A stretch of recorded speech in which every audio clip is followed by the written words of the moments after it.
HRN listeners. As we celebrate our 15th year, we are deepening our commitment to giving voice to the next generation of food systems storytellers, and we need your help.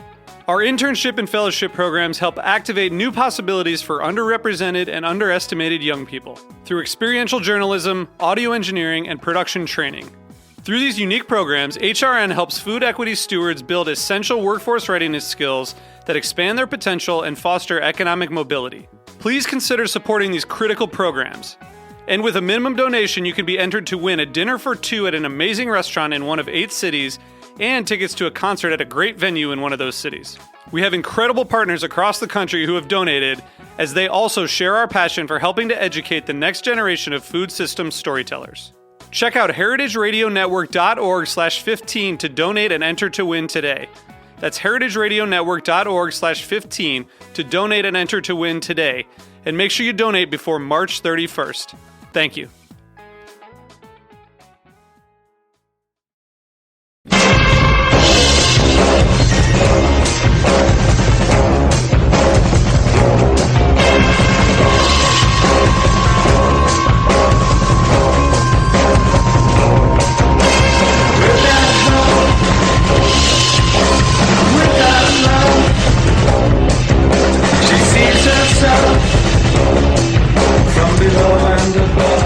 Long live the Flaming Lips. Hello, you're listening to The Farm Report. I'm Jack Inslee. I've been gone for a while, but I'm back, and I'm here with the lovely Heather Hyman as usual. What's up, Heather? What's up, Jack? Glad to have you back. I'm happy to be back. It's been a while. The radio station is really healthy these days. A few new shows, good things happening, as usual. And lots of beautiful green and vegetables, everything all around us, giving us life and sunshine. Good times in Bushwick right now. We have an awesome guest with us today, Keshari Das. Hello. Hey, Jack. What's up? Hi, Heather. Really glad to have you here live in studio with us. Keshari is just someone who I'm really excited to have on the show with us today. She's doing something that I hope many people will follow and, kind of follow in her footsteps. I'm going to let her tell you a little bit about the company that she recently founded. But first, we're sponsored today by Edwards of Surrey, Virginia. The Edwards family has joined Heritage Foods USA and Newman Berkshire Farm to develop an all-natural product line featuring Suriano hams, Berkshire smoked slice and slab bacon, and Berkshire smoked sausage links. These new products are produced exclusively from purebred, 6-spotted Berkshire pigs raised completely outdoors on independent family farms. The Edwards name is well known for its world-class aged and cured meats. For more information about our good friend S. Wallace Edwards & Sons, please visit www.edwardsvaham.com. Sorry to interrupt you there. House cleaning. We gotta always give our props to our sponsors there, especially Edwards. Keshari, founder of Sattva, why don't you tell us a little bit about what Sattva is and what that name represents? Absolutely. So basically, I came up with the name. I have a extensive background, despite my young age, in yoga and Ayurveda, which is the ancient Indian science of healing and so forth. So it's a very holistic thing, and Sattva, very simply translated, denotes a sense of balance, things that are pure, unadulterated, and that's kind of what I'm going for with the menu of items I produce. So let's take a step back. In terms of menu items, you are a catering company. Why don't you further on that a little bit more? Sure. I actually think of myself a little more broadly, something like a culinary curator, if you will. Mm-hmm. I do a lot of catering, that's true. I also like to operate like a CSA, community-supported agriculture, wherein I make soups and focaccia and sorbets. Mm-hmm. Those are my main things. All of them very delectable and organic and or fair trade, vegetarian and or vegan. The eco-sexy list goes on. That's the gist of it. Well, Keshari is actually the first chef or caterer of anyone of this sort to be a guest on the Farm Report, and there's a reason for that, and it has to do with her background and how she decided to get into catering and cooking for people. So can you tell me a bit about that? Absolutely. So basically, I took a little break from college, your more traditional collegiate route. Mm-hmm. I was going up to Columbia University and studying a variety of things. Wasn't my style. I went out to India for about a year and a half. I was working on a Gandhian ashram. It also kind of moonlighted as an organic farm. Wow. Lots of political activity as well. So that's where I first I guess, got back in touch with the earth and back in touch with, the actual process required in bringing food from the farm to the table. I was doing the actual farming. I was cooking for the community at large. It was great. Wow, that's amazing.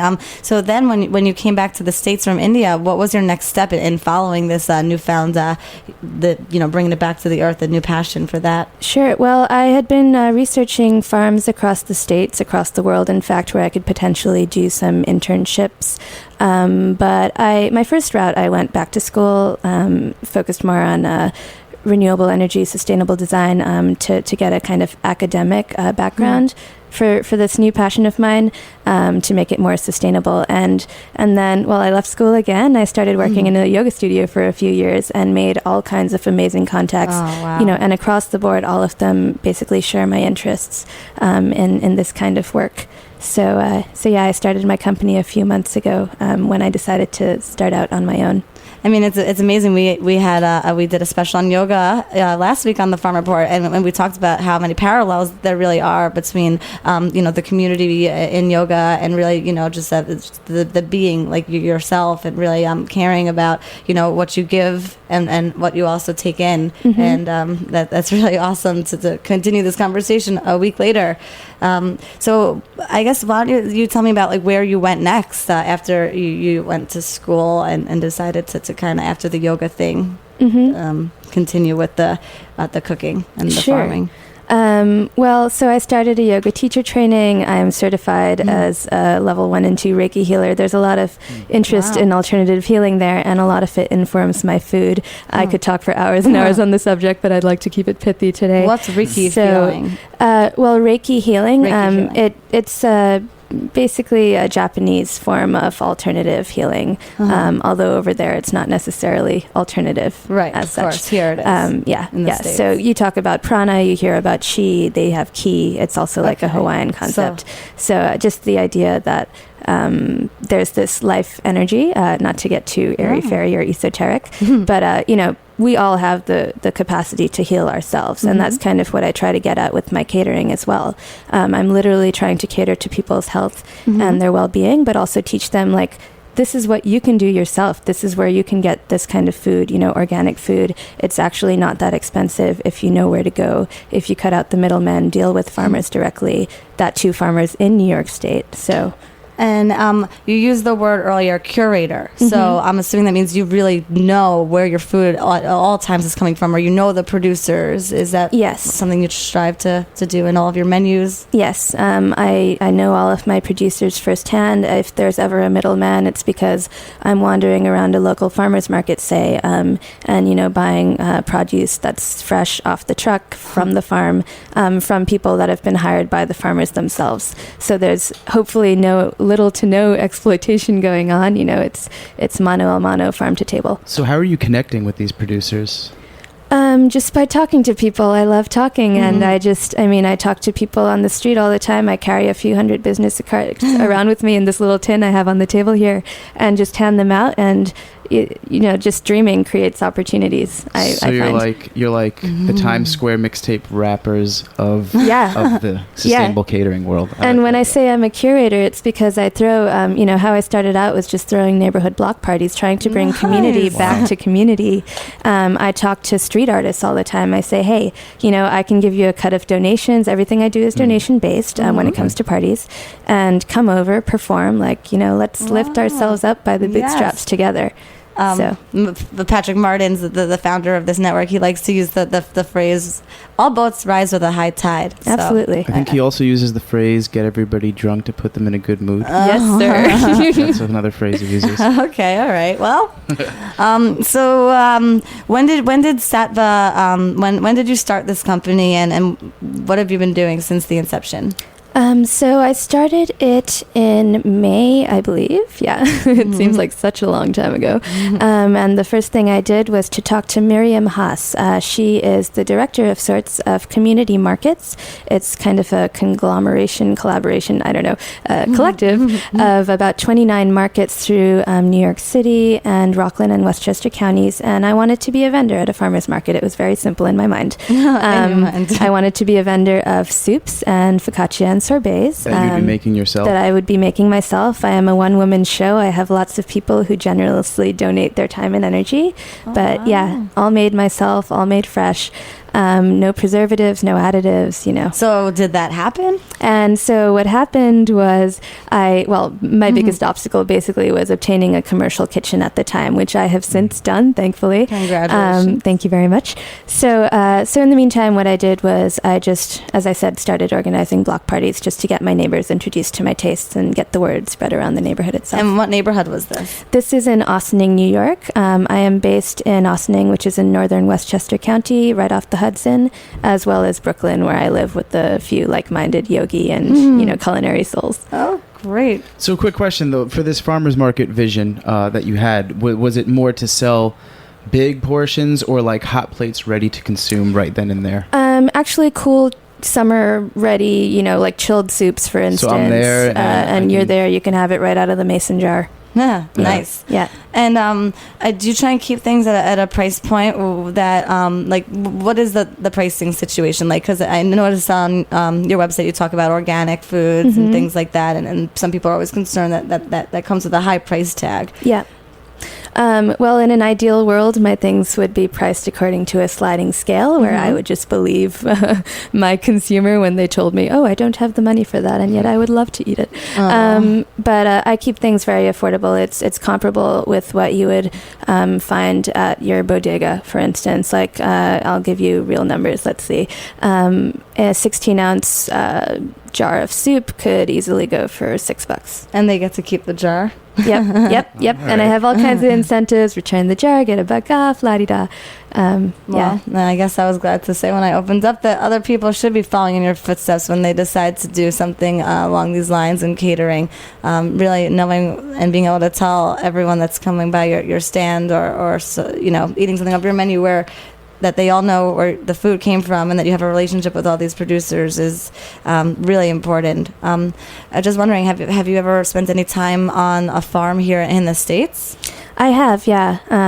Quite a few, but not a significant amount of time. I've always been a day visitor, I guess. Yeah. I'm trying to change that. And has it been mostly on the East Coast, or have you had a chance to travel the country and see Traveling the country, actually. I'm sorry to interrupt. No. I've just seen different terroirs and landscapes and things of that sort. Yeah, I've taken Greyhound across the country numerous times, actually, since April, and That's literally awesome. Came off a Greyhound bus off of a 3.5-day journey and started my company. I decided, never again do I want to eat this nasty food prepared by people I don't know. Yeah.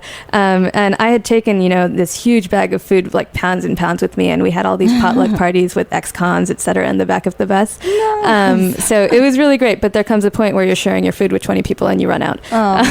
You tried. Yeah, that was one of the actual, right there, right then impeti for starting my company. Yeah, retaliation against all that food you're eating. High fructose corn syrup. Oh dear.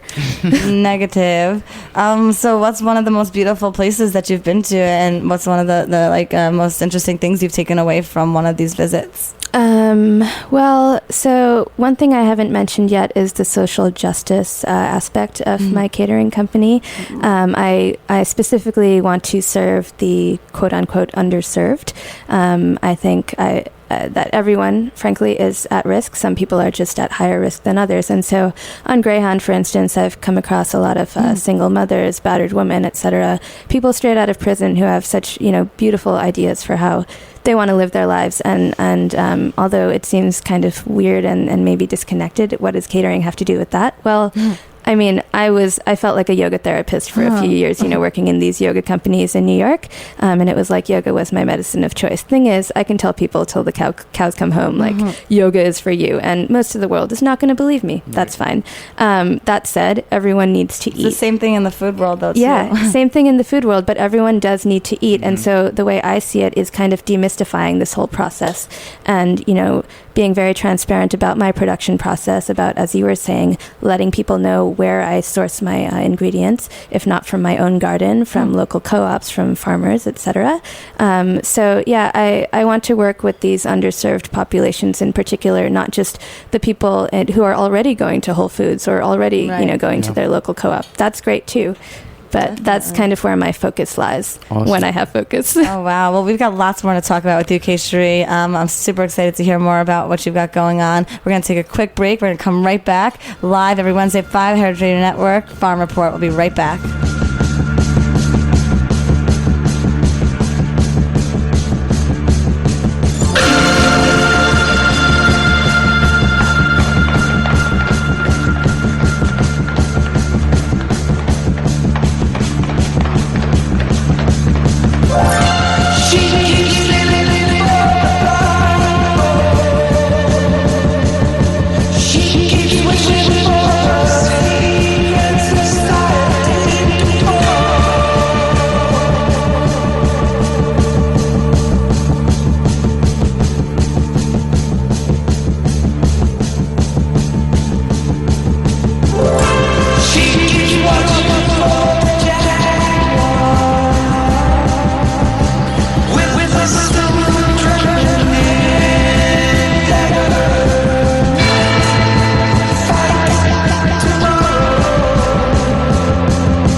are back, rocking out here. Jack is loving the music today. Man. Music courtesy of Wayne, Steven, and the boys of the Flaming Lips.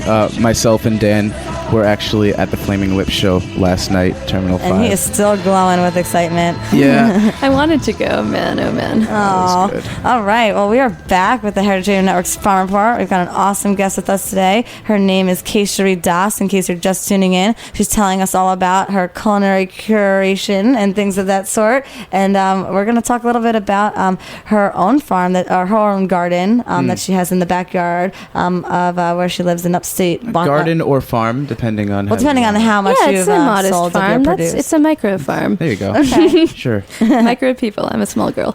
Yeah, so we're up in Westchester, and what have you got growing back there? So I have, everything's organic, by the way, grown from saplings from local producers. Lots and lots of varieties of tomatoes at the moment. I have a huge pounder on my lap helping keep me grounded. What kind of tomato is that? Well, this is an heirloom tomato. Do you know what variety? I don't remember what variety exactly. I actually have more than 15 in my small little tomato plot. So we also have some cherry and grape tomatoes on the table right in front of us. I'd pop one in my mouth right now, but you'd have to hear me chew. Get it visceral. So yeah, a whole bunch of tomatoes, a whole bunch of different kinds of peppers, sweet peppers, spicy peppers. I have eggplants. I have zucchini that's exploding right now. I have some cucumber, a lot of different herbs, which I keep in planters on my porch. Are you drinking basil water right now? Oh, yeah. So this is from my garden in Brooklyn, where at the moment I just have herbs with my roommates. There's basil and some mint in there that I'm keeping in a mason jar. Where in Brooklyn? It's in the Prospect Heights area, very close to Eastern Parkway and Brooklyn Museum. Very cool.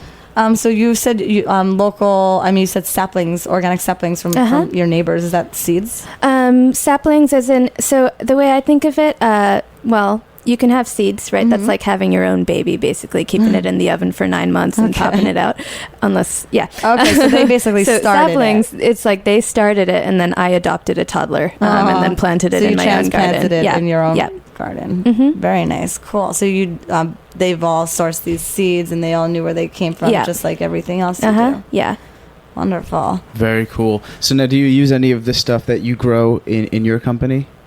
I do, yeah. I mean, my garden, here's this. My territory in Ossining, it being in Westchester, it's somewhat limited in size and scope. It's just half an acre of land, most of which is covered by a house. Okay. But so it's a, as I said, a very modest garden in size. But I do use a lot of the herbs in my cooking, and the lavender. I have all of these crazy, unique sorbet recipes floating around my head that I want to experiment with.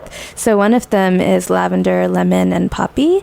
Another one is strawberry with violets. So I've yet to get my violet garden started, but I have a lot of neighbors with gorgeous violets, they say. So I never even really, I guess I just never understood how you could even put that into food, but I know there's definitely that amazing flavor. Tinctures, concoctions. It's like you basically make a tea. Like lavender, that's something you don't want to put the leaf directly in your food. It can actually make you very sick if you consume it directly, but you extract the essence of it. Okay. Beautiful. We got a talented chick next to us right now. Do some voodoo magic. Yes. So I'd love for you to take us through an example of one of the events that you had catered. Sure. So I've kind of initiated a relationship with the local boat club in Ossining, in northern Westchester, right off the Hudson, obviously. I'm sure there's some good clientele. Yeah. Well, these are people that they love to eat, that's for sure. They don't necessarily always eat the things I eat. You know, very heavy with the meat and all of that. And as I had said earlier, I tend towards vegetarian and or vegan. But yeah, that said, they've been open to my presence there as a caterer. My parents used to own boats, and so I've been kind of like an ancillary boat club member for the past 10 years or so, and finally became one on my own terms just recently. So getting back to your question, I recently co-hosted a Pampered Chef event. It's kind of similar to a Tupperware party. It's like you have catalogs of these culinary equipment that you're using, and there are different ways in which you can demonstrate usage of these different culinary tools. So, for instance, you might have a mandolin showing you how to very efficiently, dice a carrot or slice a tomato or what have you. So other people then do it with you? Yeah, well, the way we set it up, because you can just do the demonstration yourself, have people like look and drool and stare and then eat at the end of the thing, but that's no fun. I love hands-on demonstrations myself. That's how I learn best. So the way we set it up was to have different workstations and, have people cut up and dice and chop all of the raw ingredients themselves, and then kind of walk them through the whole process of making the focaccia, for instance. Let me give you an example. We had some sun-dried tomatoes that they chopped up, some vine tomatoes that they sliced up. There were frazzled onions that were made. There was some pesto. There was frizzled, stressed out onions. There was some Bosque pear, so we had all of these different ingredients, and then I had pre-prepped the dough just because it takes a few hours to rise. But, everyone kind of chose their own toppings, did their own thing, and then enjoyed it all the more towards the end of the event. Wow. It was great. That does sound a lot of fun. The joy was palpable. During the break, you said something about a fireman party with chicken. Yeah, chicken. Oh man, my bane. I do love me some chicken as much as I try to keep things clean and vegetarian.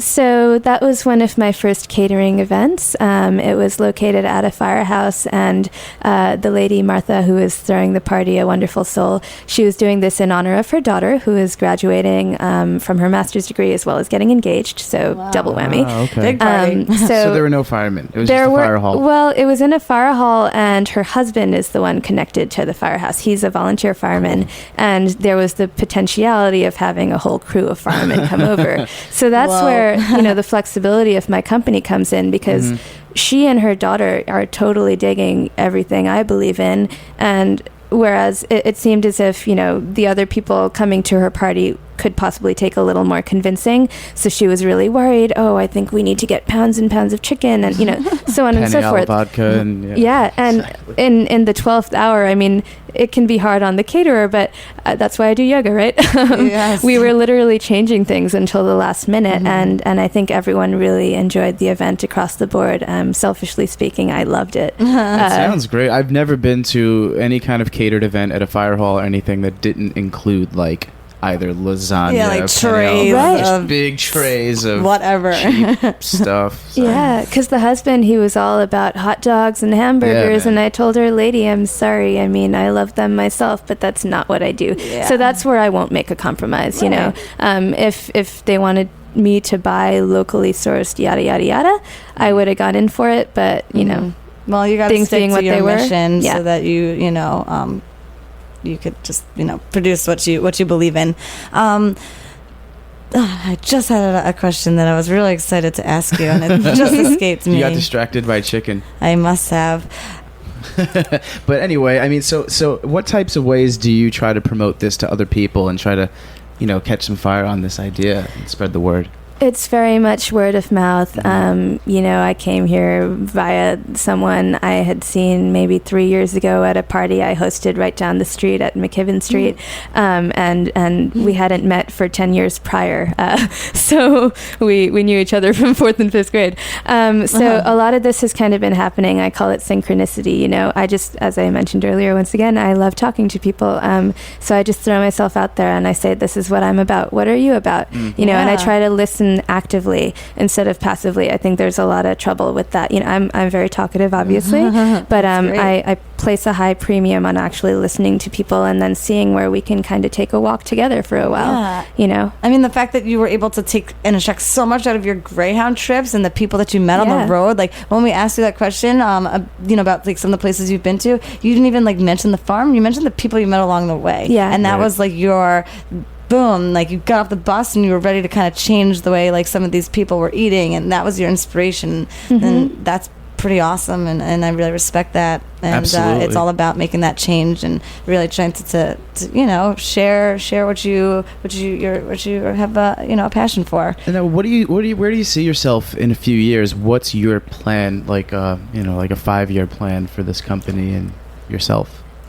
So, funnily enough, I have dreams of going to medical school in India. For someone that doesn't like school. Yeah, exactly. It has to do with the whole Ayurvedic concept behind Sattva. I want to better inform my company, my creations, culinary and otherwise. There's the social justice thing I also mentioned. So, Sattva was always meant to be seasonal, to kind of run alongside outdoors farmers markets in the greater New York area. So let's say from April until December or so, and then the rest of the year, you know, I would travel and meet new people, take my catering internationally. So not to seem unfocused, I am in fact very committed to this project, and so I'm kind of trying, you know, kind of grasping at all opportunities that present themselves to me right now within limits of, you know, a 24-hour day. But where I want to go in 5 years, I want to, you know, do my catering. I want to spread the word as much as possible. I want to keep it relatively small in that I want a lot of people to know about it, but I want to know my consumers you directly. To keep your hands on it. I want to keep my hands on it. I want to keep the integrity of my vision intact along the path, and yeah, just do my parties and work with farmers, farmer markets, you know. Okay, well, my question came back, but I'll make it hopefully just a quick one. I know we're running out of time. Did you grow up in a household where there was an emphasis on what you ate, or what your were people cooking around That's a your great whole life? question. Yeah, something that I always took for granted was that we always had dinner together, and you know, I'm a first generation American. My parents had to go through a recession in the 80s as immigrants. It was extremely difficult, you know, evictions up the wazoo, or faced with the possibility of that anyway, et cetera, et cetera. So not to paint a sob story, but, you know, through thick and thin, we always had our family dinner, you know. And then I go to high school or middle school, I realized that's not the case with my friends, you know. Totally. They're having dinners with, like, TVs in front of them in 5 different rooms of the house. It totally baffled me. Picking it up on their way home. Yeah, exactly. From soccer or whatever. Your microwave dinners and what have you. And so it's funny, my closest friends, though, have always kind of shared that same kind of family commitment, family-oriented or culinarily-oriented commitment. And it just comes naturally to them as it comes naturally to me. Well, I mean, super special. I really, I'm so glad that you came by the studio to tell us a little bit about real what quick, you do. because we haven't said this on air. How old are you again? 23. Yeah, 23. that's what I'm saying. There have been plenty of guests on this network, almost twice your age, who are half as accomplished. So. Yeah, I keep it going, girl. I mean, this is amazing. I would love to tell people how they could, hire you for a party or learn more about what you do, or just get in touch with you, because there's lots of opportunities here for you to grow. Why don't you tell us all the Facebook, Twitter, wherever we can find you. Spot. So you can find me on Facebook under the name Sattva. That's SATTVA. And then on Twitter, Sattvic Soups. Sattva was taken. So SATTVIC Soups, SOUPS. Blogspot, Sattvic Succulents. It gets longer and longer. I'm sure we can post some links online. Basically, so check out our website at the end of the show. Or you can email us, info@heritageradionetwork.com. We will connect you with Keshari. Definitely. I hope there is. We got one more thing. There was one more thing I just wanted to plug two near and dear people to me, culinarily, creatively, etc. very quickly. Mm-hmm. One of them is Ethan Frisch. I just met him recently, an old high school dear friend of mine. He started an ice cream company called Gorilla Ice Cream. You can also find him on Facebook, etc. And it's all about social profit above all else. So that's one thing. And then Craig Purdy, he runs a little joint called Umami Cafe that's up in Croton-on-Hudson in Westchester, and farm to table kind of guy, really, really amazingly supportive. You said he was a mentor of yours. Yeah, local initiatives, small businesses, etc. So thanks so much. We will be back. Actually, we're going to probably take 2 weeks off. We'll be back towards the end of August. But this is the Heritage Radio Network's Farm Report. You can listen to us Wednesdays at 5, and for always and ever, check our archives at www.heritageradionetwork.com. We are going to say thanks to Dan for producing and Nat for engineering today. And every second Friday of every month, you can catch myself and Nat the engineer as Knife Show doing our full service party at Tandem Bar around the block. What's up, Bushwick? Good vibes to you all. Thanks for tuning in. Have a great one. Thank you. Bye. She submits as she dominates.